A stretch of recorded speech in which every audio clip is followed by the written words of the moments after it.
The system for funding public education often pits rich school districts against poorer ones. I've often wondered if people from some of these wealthier communities, if they would put up with this, if they would sit quietly, had this been their children's school. We'll explore school funding around New England, from questions about how states value public education to what it means when a private donor wants to support schools. It only contributes sort of greater volatility to public systems. And we'll look at food insecurity among Vermont's farm workers. People would say, well, sure, I have the money, but let me tell you about all of the challenges that I experience going to the store and finding the food that's meaningful to me, or finding the time in between the shifts that I'm working on a dairy farm to access some of these foods. And 50 years after the Harvard protests of 1969, a conversation about what it meant to be a student activist then and what it means now. From the New England News Collaborative, it's Next. Next is produced at Connecticut Public Radio and is powered by the New England News Collaborative, 8 public media companies coming together to tell the story of a changing region, with support from the Corporation for Public Broadcasting. I'm John Dankosky. Thanks for joining us. We've been following the struggles and successes of farmers in our region. A new focus on organic, locally grown food has led to a boom in farm stand and foodie culture. But the hard economic realities of milk production in our region has meant the closures of hundreds of farms over the last decade. That's hit Vermont especially hard. But there's another problem that's not as easy to see from the outside. The people who do the hard work on those farms often aren't able to get food easily. That food insecurity is a problem with many causes, but immigration policy is right at the center. A new book by University of Vermont professor Teresa Mares dives into this issue. It's called Life on the Other Border, Farm Workers and Food Justice in Vermont. And she's with us now. Teresa, welcome to Next. Thanks for joining us. Thank you so much.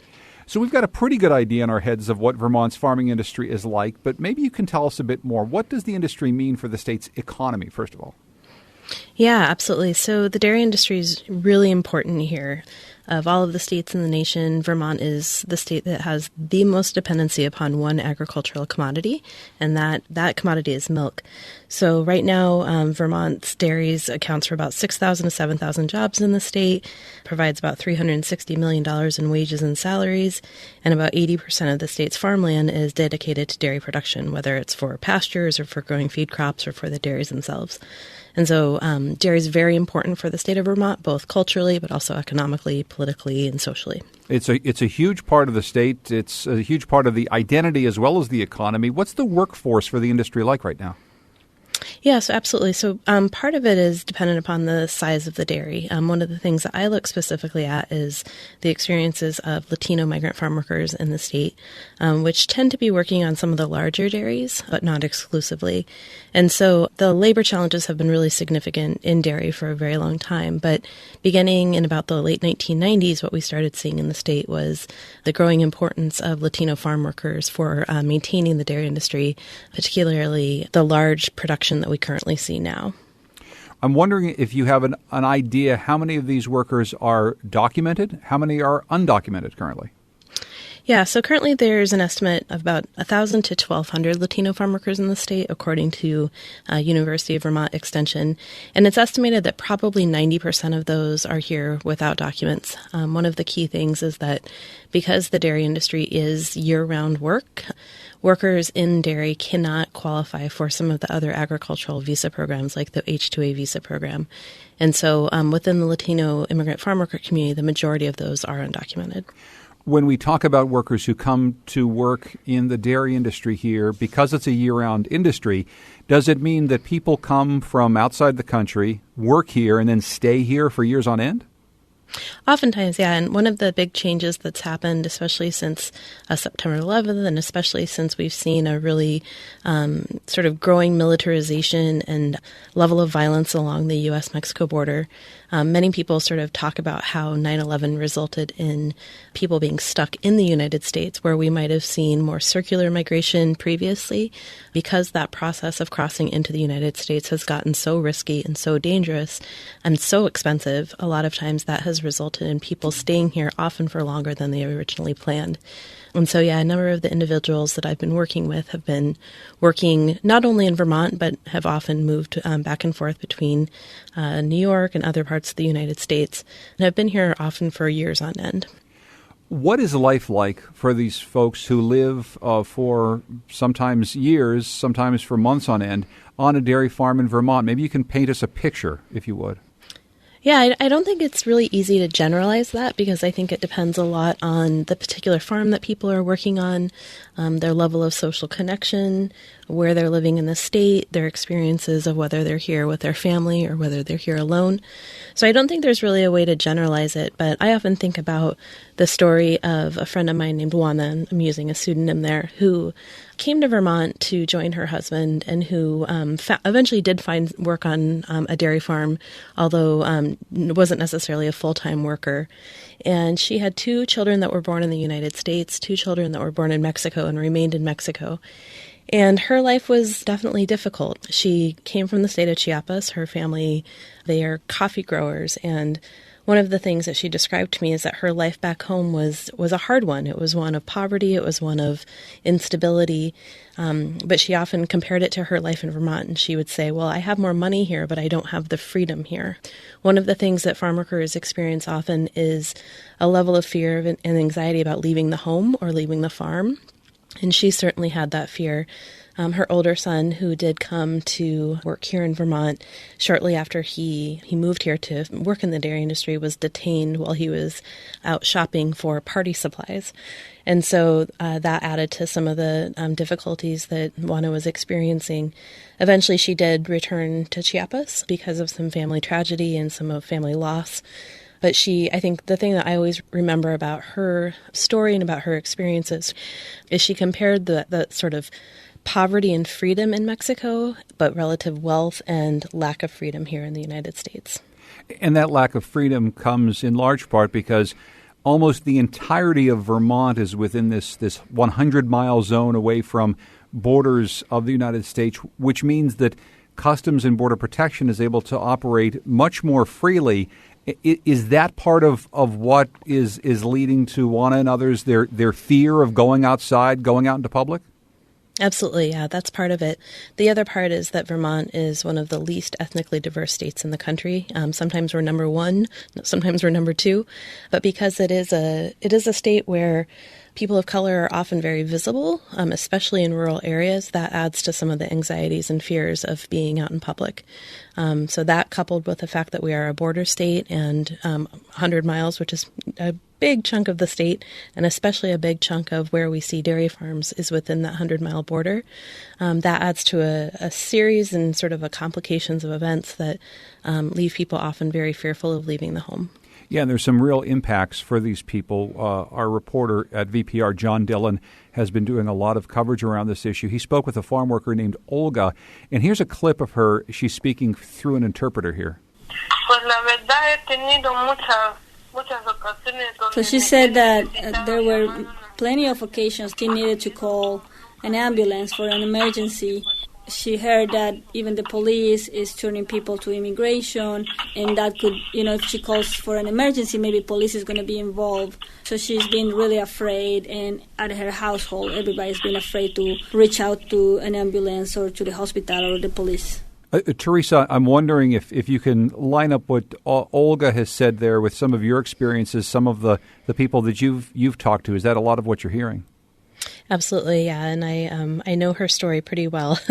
So, yeah, whether it's access to healthcare, whether it's access to emergency medical services, whether it's going to church, whether it's getting food, all of the ways that we sort of go out of our homes on a daily basis, whether it's for basic needs or for more pleasurable activities, all of those choices and those needs are definitely different for Vermont's farm worker community. So, of course, there's the fear of going out. You may be worried about police or border protection. But what you're writing about in your book largely is this worry about food security. So before we get into some details, I'm wondering why you picked this topic to focus on with all the other struggles that people have in their lives. Why is food security so central to this story? I'm a food anthropologist, so I study food and have been doing so within immigrant communities from the time I was a graduate student in Seattle. And I think food, for me, just offers one particularly important way to look at people's connections with their culture, with the environment, with their families, with their religion. You can look at economic issues or political issues or social issues through food. And one of the things that I've long been sort of troubled by is the fact that workers in our food system, whether it's farm workers or whether it's restaurant workers or school cafeteria workers, we often see high rates of food insecurity within food workers in the country, and that includes farmers. There's a higher than average percentage of farmers also that are experiencing food shortages. And so to me, that really indicates that there's something sort of fundamentally wrong in our food system, where those individuals who are ensuring that, those of us who are food secure, when they're experiencing the food insecurity in their own homes, that to me indicates a big contradiction. And do you have some hard numbers or at least guesses as to how many of the farm workers who are in that state working, documented or undocumented, actually are considered food insecure?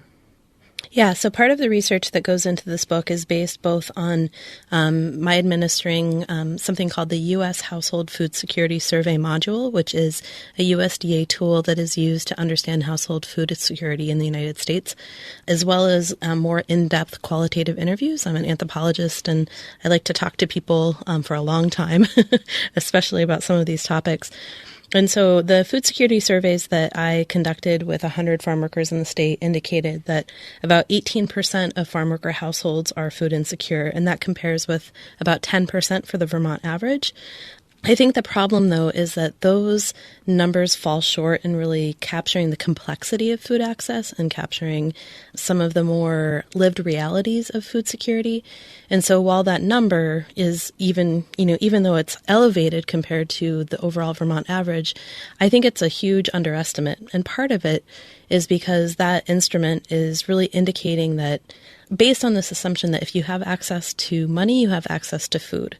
And as I was doing these surveys and I would get through the questions, it's a fairly quick instrument to use, people would say, well, sure, I have the money, but let me tell you about all of the challenges that I get or that I experience going to the store and finding the food that's meaningful to me, or finding the time in between the shifts that I'm working on a dairy farm to access some of these foods.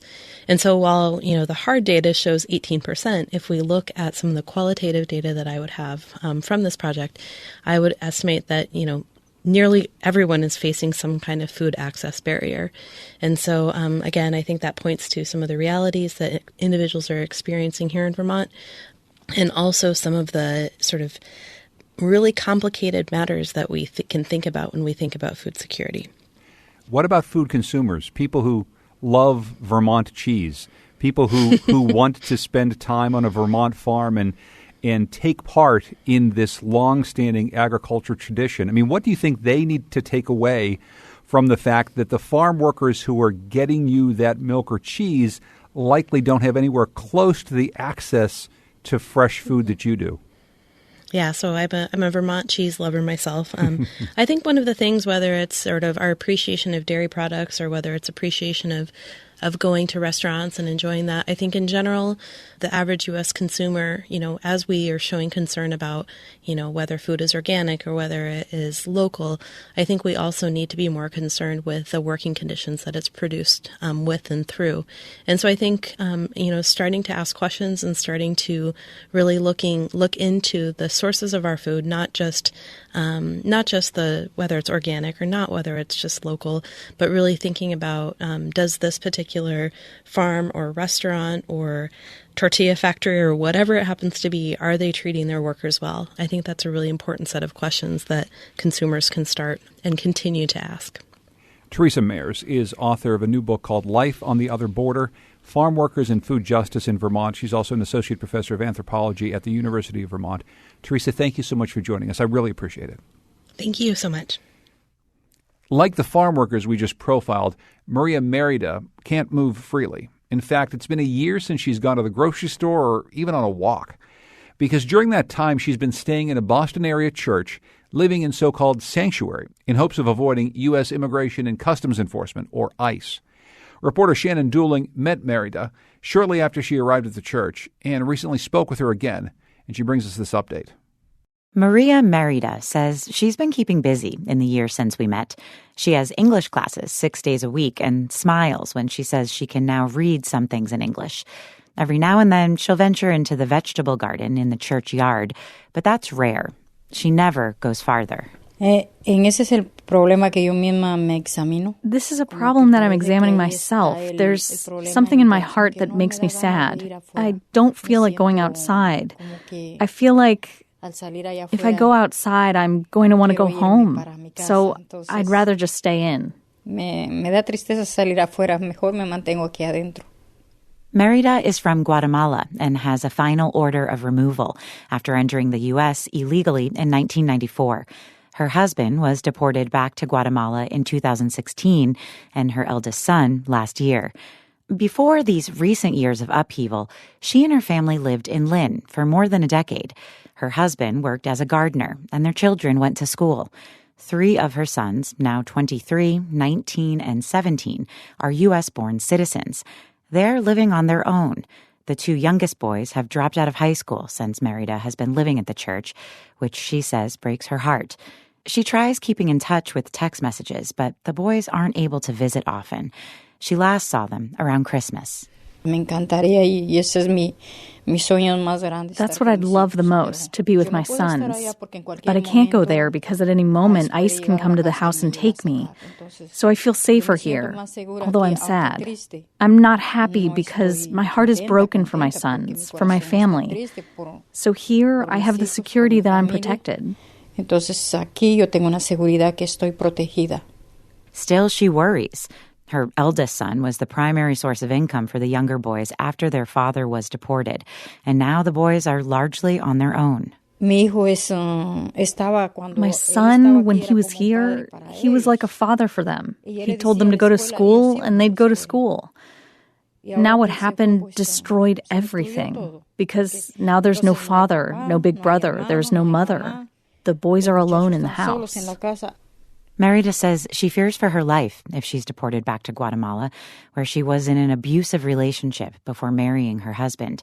Because of these fears, we've agreed not to identify the location of the church where she's living. Her attorney is waiting to hear back from the Board of Immigration Appeals on whether Merida's case will be reopened and whether she'll be able to continue with an asylum claim.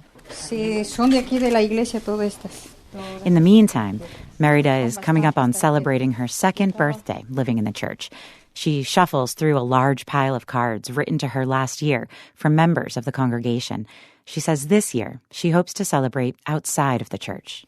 Sí, 54 años cumplo. Y quisiera estar libre allá afuera, respirando el aire puro, pero yo sé que pronto viene mi bendición. I'll be 54 years old, she says, and I would like to be free, outside, breathing fresh air. But I know that soon my blessings will come. For the New England News Collaborative, I'm Shannon Dooling in Boston.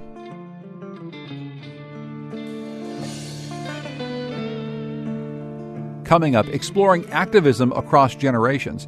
But first, school funding around New England. It's next.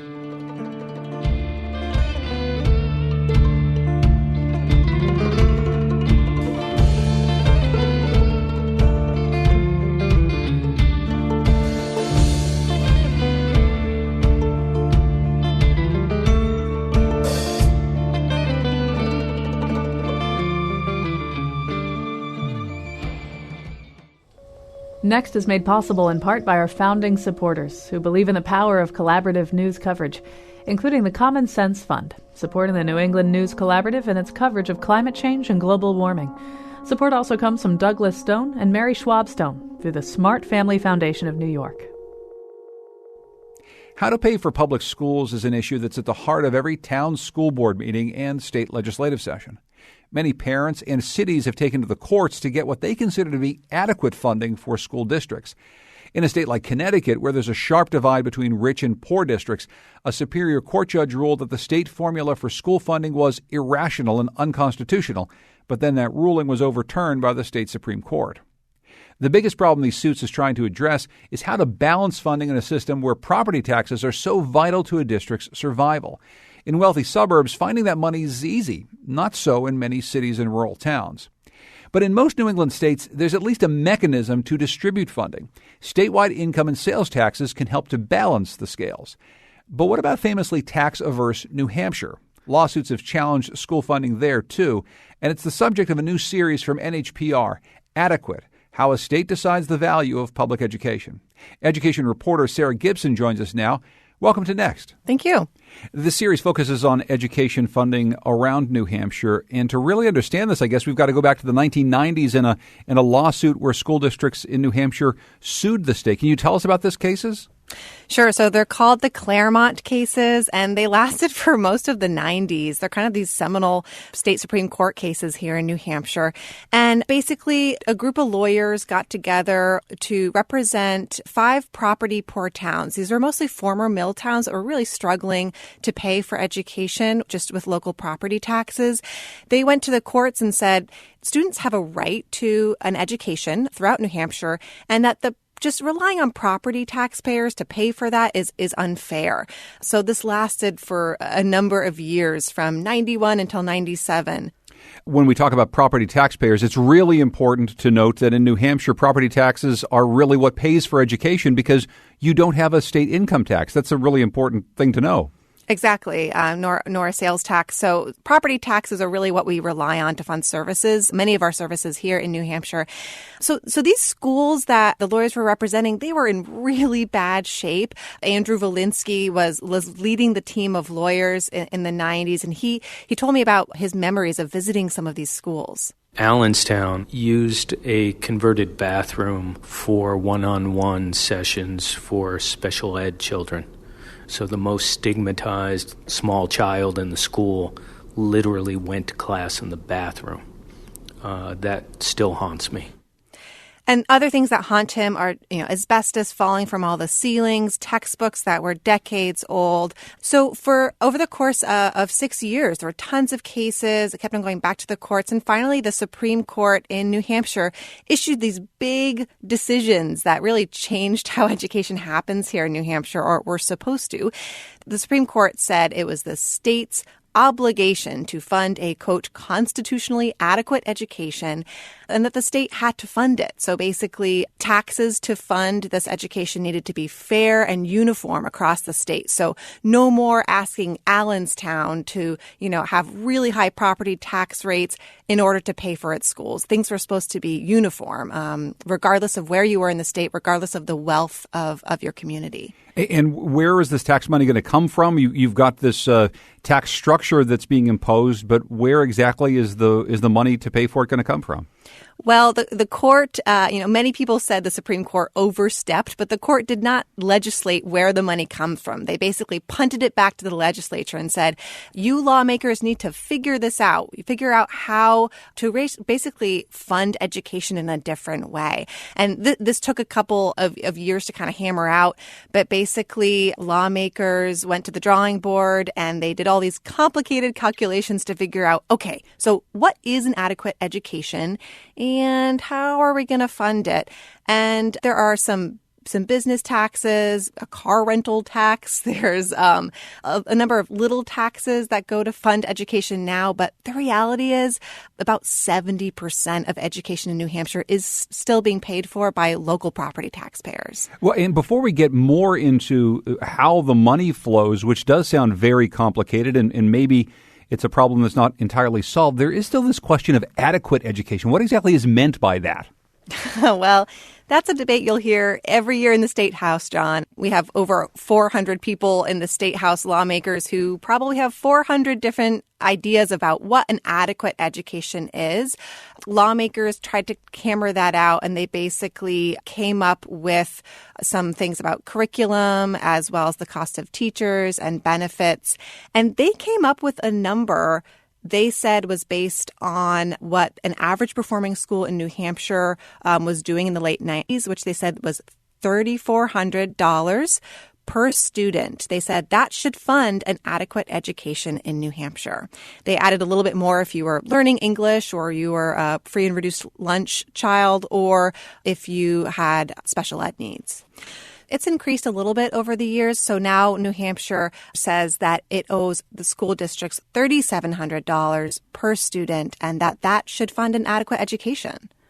You take a look at some school districts that are being forced to adapt due to troubles with funding. Talk to us about Berlin. Berlin is in the north of this state. It's a former mill town. Tons of paper and pulp mills used to be there, but those have closed. So the town has really struggled with depopulation, very few jobs, high rates of poverty. But it's always been really proud of its schools, and it's spent a lot of its city budget on its schools.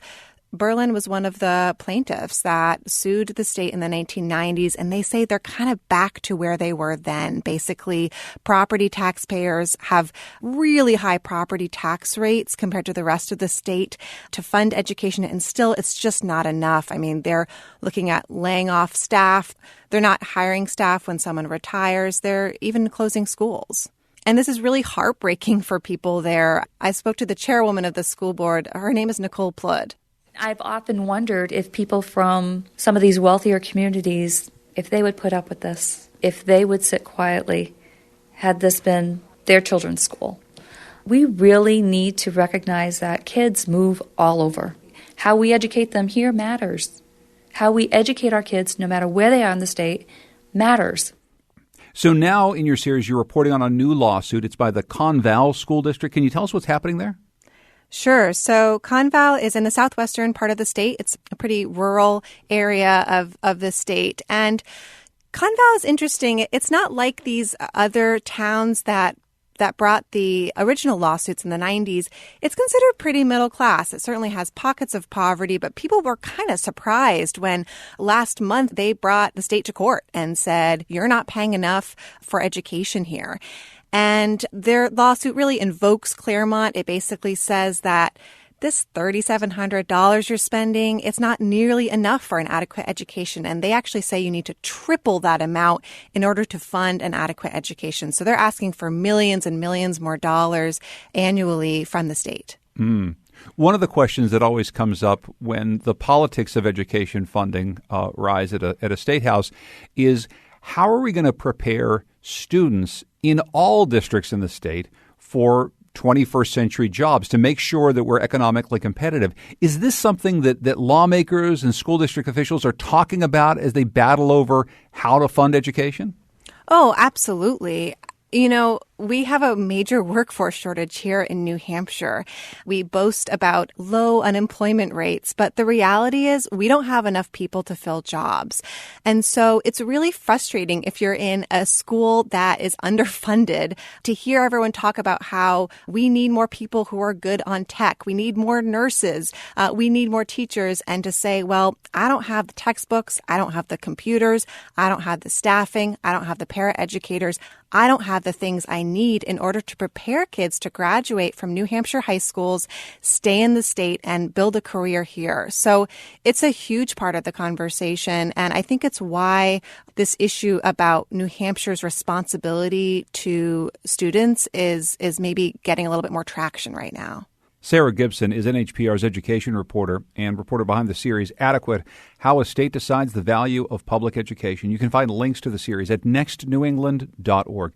Sarah, thanks so much for joining us. I appreciate it. You're welcome. We mentioned Connecticut's school funding woes earlier. And as it stands right now, education spending is the largest expense for towns, cities, and the state. But even with that big investment, Connecticut still has the largest achievement gap in the nation.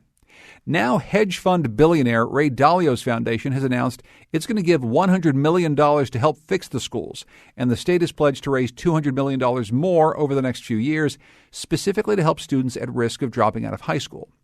But as Connecticut Public Radio's David DesRoches reports, philanthropic giving to public education doesn't always have such a rosy history.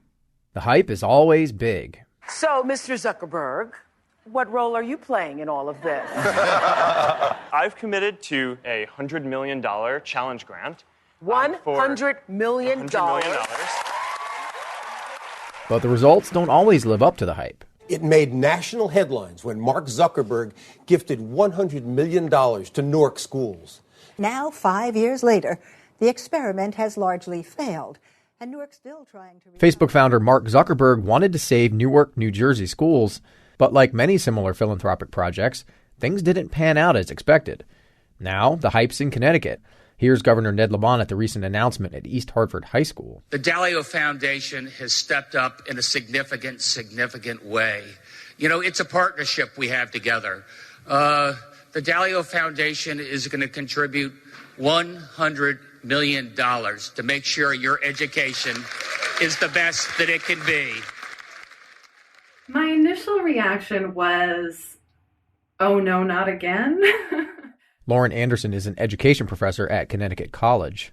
When there are these gifts that sort of create new things that are not sustainable over the long term, and then wealthy philanthropists can ultimately decide not to continue funding those things, it only contributes sort of greater volatility to public systems. While she's not optimistic that this new influx of private cash will do any good, she says it could work if there was a long-term commitment. So I would say it's investments in things that can be sustainable as opposed to things that would be ephemeral and eventually passed off in terms of cost to local districts. The details of the plan have yet to be worked out. Here's what we know so far. The aim is to reach out to teenage students who are disengaged from learning and at risk of dropping out of school. The governor says he wants teachers to lead the process. Other than that, a lot of questions remain, and there aren't many examples of something like this working out. Last year, the RAND Corporation released a 500-plus page report about $1 billion program that was partially funded by the Bill and Melinda Gates Foundation. It aimed to improve teaching in 3 public school districts in Florida, Tennessee, and Pennsylvania, but it didn't have the expected outcomes. There was hype around that program, too, when it came out. We will become a model district of how things should be done across the United States. It would have taken us 15 years to get where we're going to get in 5. I think we're going to get 80. But neither of those things came true. Laura Hamilton's with the RAND Corporation and co-authored the report. She says there are a few common mistakes these philanthropic projects often make, like frequent leadership turnover, inconsistent messaging, poor outcome measures, and a lack of teacher involvement. One of the things that teachers say frustrates them the most about their jobs is that it seems like there is always some new reform that's being, imposed on them from above, that they don't really have a lot of say in whether or how that's enacted, and then as soon as they kind of figure it out and get used to it, some other new reform comes along. UConn education professor Morgan Donaldson says there's a lot of research out there on what works for disengaged teenagers, and Connecticut should look at that. She says she's excited about the announcement by Dalio Philanthropies. The proposal focuses on under-resourced communities, and it also tries to make that connection and that link between students in schools and also the workforce. She says she understands the worry that the money could come and go, and then districts would be left to figure out what to do. I think that's a very valid concern, and given the financial situation of the state, I think it behooves us to think outside the box a bit. She says foundations often underestimate the complexity of working with school districts and the politics involved. Philanthropists also sometimes are blinded by their vision and don't pay attention to the warning signs along the way. Bottom line is teachers should drive the conversation, and parents in the broader community should also be involved. Those interviewed agreed that in a few years, to see if the investment has paid off, the state should look at a variety of measures and not just graduation rates.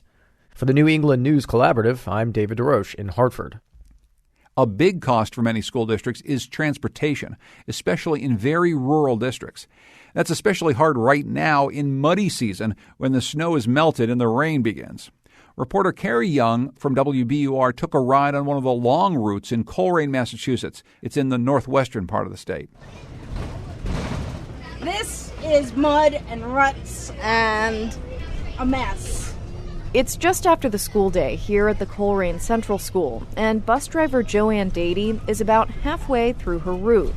Standing between her and the next drop-off is a big patch of what she calls greasy mud, the kind her bus can easily get stuck in. You can see the ruts over here. We've got a steep drop-off with leaves, dirt, trees. With a firm grip on the wheel, Dady slowly makes her way through, all while making sure the 20 kids on board sit safely in their seats. Guys, out of the aisle! Dady also has to contend with what feels like a minefield of potholes on this narrow dirt road. And this is why we can only go about 15 to 20 miles an hour, because of the bumps. The whole bus would feel like I was trying to shake it apart if we went any faster. During the winter months, it's snow and ice that make this route treacherous. Sixth grader Caden Piantanita knows firsthand getting the bus through that can be a team effort. 2 times I've had to bring a bucket of salt down so we could salt under the wheels to try to get it running. Yes, even the kids on board chip in from time to time to make the commute successful. And while this is all part of a day's work for Dady, it can still be stressful because if she gets stuck on this long route, help could be a ways away. And when conditions are at their worst, she needs a set of backup vans to pick up and take the kids the rest of the way. Transportation here is a whole different animal. Michael Bonaconti is the superintendent of the Mohawk Trail Regional School District. He says muddy roads are one of many issues that school leaders face when trying to get their students to and from class in this rugged terrain. And it can get expensive. For example, a bridge along one route is about to be shut down because it's unsafe. School Facilities Coordinator Robin Pease has to find a fast way around, and soon. We've talked to parents, and we're trying to give them alternative bus stops to go to so we don't have to add another bus. The state and district officials don't want kids sitting on buses for too long each day. So if Pease's new route isn't short enough, she'll have to add another one. And that will cost the district about $45,000 a year. All of those extra costs add up to a hefty bill. For Superintendent Bonaconti's district, it's about $1,000 per student per year. That's more than double what the average urban district spends. And it's a major issue in our annual budgeting process. Bonaconti adds that pinch has gotten tighter over the last 15 years. This district, like many other rural school systems, have declining enrollment, and fewer students translates to less funding overall from the state. It impacts how many teachers we can hire, how many textbooks we can buy. He says he's running out of places to cut. Most of his elementary schools already have just one class per grade. But if they keep getting squeezed, they might have to start combining some grades. And Bonaconti says doing that would shortchange the teachers and the students. There's a direct impact on our educational programming. And that's one of the reasons why he and a group of other rural regional school districts are asking lawmakers this session for more state funding, even changes to the state funding formula. The Baker administration says they're considering the proposals.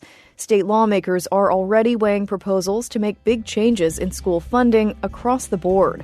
For the New England News Collaborative, I'm Carrie Young. Coming up, how student activism on college campuses has changed over the years.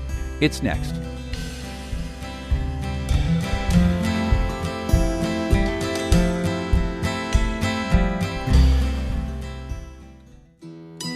Next is made possible in part by our founding supporters who believe in the power of collaborative news coverage, including the John Merck Fund, supporting the New England News Collaborative in its coverage of climate and clean energy. Support also comes from the Melville Charitable Trust. 50 years ago, in April of 1969, a group of Harvard students launched a protest against the university's role in the Vietnam War. Now, half a century later, those protesters are going back to campus and speaking with students about how activism has changed since then. Nate Goldschlag is a former Harvard University student who participated in those 1969 protests, and Sophia Shapiro is a current Harvard student who's currently active in the Divest Harvard movement. They're at WHRB studio in Cambridge. Nate, Sophia, welcome to Next. Thanks a lot. Thanks. Nate, why don't you start by tell our listeners what happened in April of 1969 on the campus of Harvard? On April 9th, a group of about 60 or 70 students occupied University Hall initially, and hundreds more joined in. At some point, I think there were 300 or 400 inside the building. The issues were not just the war in Vietnam. That was a huge issue of getting ROTC off campus because ROTC provided officers for the war. But the other issue was Harvard's expansion into Cambridge. It was gobbling up properties, raising rents, and kicking people out to make them Harvard buildings. The other issue that got added in later was a request for a Black Studies department, which did not exist at the time. So we occupied the building. At 5 a.m. the next morning, Harvard called in police, state police from all different towns around Cambridge. And they came into University Hall and they were cracking heads with billy clubs. They also were beating people in the yard who were just standing around watching. and about a couple of hundred of us were arrested. And this set off a strike that basically closed down classes for the rest of the year. Tell us about your role, and maybe you can describe you as a Harvard student in 1969. What were you doing? What were you protesting personally? Well, I was in SDS, Students for a Democratic Society, and we had been building this campaign all year, basically. We had petitions, talked to people. We did a lot of canvassing in dorms, and it all built up to April of 69. I happened to get my picture taken with 3 other students escorting Dean Archie Epps out of University Hall. And that picture, which was on the front page of the New York Times, Life magazine, everywhere, got me kicked out of Harvard for 2 years. Only 2 years. I never went back. Were people, do you think, paying attention to the protest on Harvard's campus, Nate, because it was Harvard? Yes, absolutely. I mean, if it hadn't been for Harvard, it probably wouldn't have been on the front page of the New York Times. There had been Columbia in 1968 and some other protests in 69, San Francisco State, and then Harvard. And then the next year, campuses exploded with Kent State and Jackson State, and there were many student strikes. So I think the Harvard occupation and the bust were part of an influential part of the student movement at the time. Sophia, maybe you can give me your reaction to some of what Nate's talking about and some of the history that you know about what happened 50 years ago. Yeah, well, my first reaction is trying to imagine that taking place now and what kind of coalition of student activists it would require and what kind of organizing capacity it would require. And I'm just shocked at how successful it was, even in this sort of like violent repercussion in terms of the strategic impact of it. I can't imagine that we have the capacity for that, even though we have so many pressing organizing issues on campus right now. And that would be sort of like a dream to organize such a powerful occupation and ideally not be met with the police. That is the most sort of violent aspect of that and shocking. I want to ask you more about the pressing issues that you're working on campus now, but maybe you can talk a bit more about the organizing aspect, because I think many people would say, well, look, you have social media, you have cell phones, you have the ability to gather a whole bunch of people in one place at one time, and you think it would be hard to pull off what Nate and his colleagues did. Yeah, I think so. I think in terms of organizing on a day-to-day, the students who are involved in various things are just stretched very thin. And it just involves so much time and so much energy. It's not just, reposting on social media. It's a very logistical grassroots effort that requires so much of the students' time that we just don't have. I mean, we make time. We prioritize this over school in a lot of the cases because this is our future.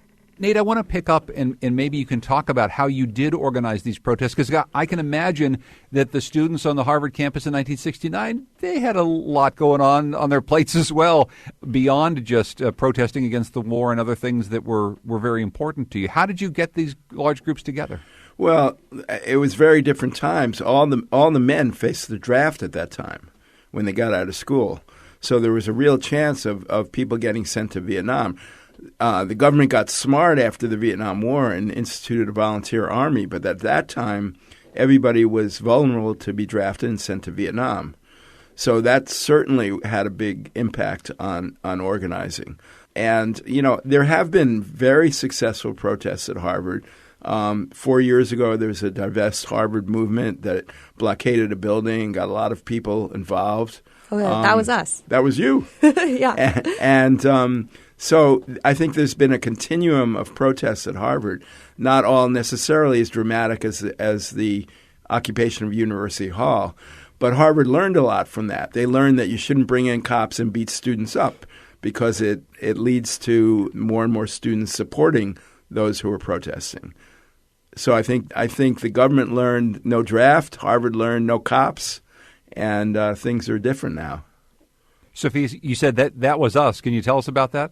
Oh, yeah. Well, that was my freshman year. I had joined Fossil Fuel Divest, and they were organizing Heat Week, which we are repeating this coming week. And it's sort of like this week-long event of speakers and rallies, and it culminated with a blockade of Massachusetts Hall at the end. And, yeah, it was just coming from a long legacy of activism at Harvard that inspired that. But we're still fighting. We didn't get a divestment win then, so we're still in progress on that. They're trying to get Harvard to divest from fossil fuels, which they refuse to do.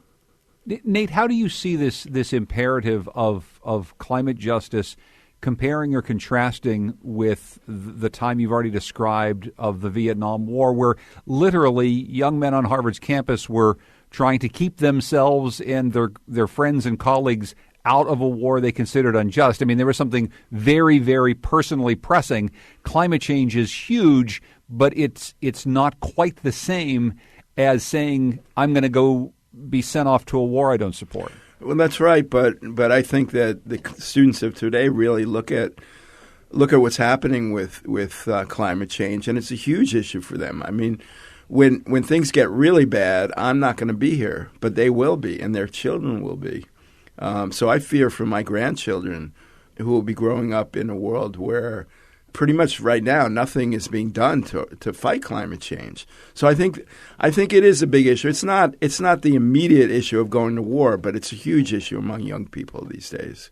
Sophia, how do you see that issue? The imperative that you and your fellow students have right at this moment to take on climate change and climate justice compared to being in the midst of a war that was sending people off to fight?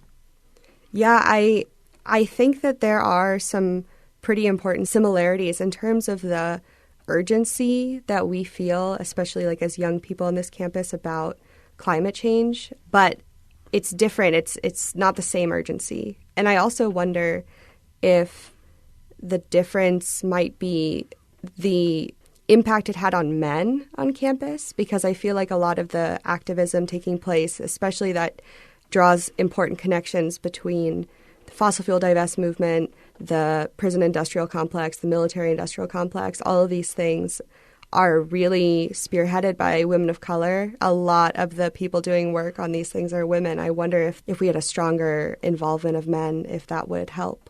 Nate, do you have a thought on that? This is such an interesting idea.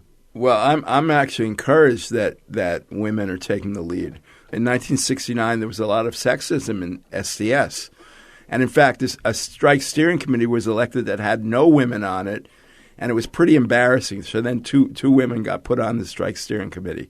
But, you know, women were just as involved in opposing the war as men in 69, even though they weren't going to go. So, you know, I'm encouraged by the leadership that women are taking in this whole movement, because I think I think they're doing a better job in many ways than we did. We destroyed SDS. We had factional fighting, which resulted in SDS splitting apart in the summer of 69. At a time when it had 100,000 members, it was huge. Wow. It was a very influential movement, and we screwed it up. And I don't think the students of today are going to do anything like that, and I'm encouraged by that. Nate, what do you think that student activists like Sophia and her peers can learn from the experiences you had 50 years ago? I think they've learned a lot already. I think they've, in their cohesion, even though they have disagreements, to not let that destroy the movement like we did.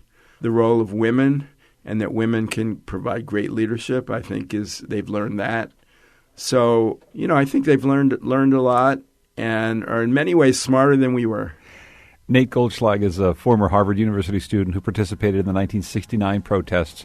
And Sophia Shapiro is a current Harvard student who's active in the Divest Harvard movement. Thank you both so much for joining us. I really appreciate it. Okay, thank you very much. Thank you. Next is produced by Lily Tyson. Our digital producer is Carlos Mejia. The executive producer is Katie Tolarski. We had help this week from Emily Quirk, Chris Albertine, and Emily Spector. Music featured on the show this week is by Todd Merrill, Goodnight Blue Moon, Muddy Ruckus, and Dave Richardson. You can find a playlist of New England musicians featured on our program at nextnewengland.org. The New England News Collaborative is powered by the Corporation for Public Broadcasting. Connecticut Public Radio, Vermont Public Radio, New Hampshire Public Radio, Maine Public Radio, New England Public Radio, WBUR, WSHU, and the Public's Radio.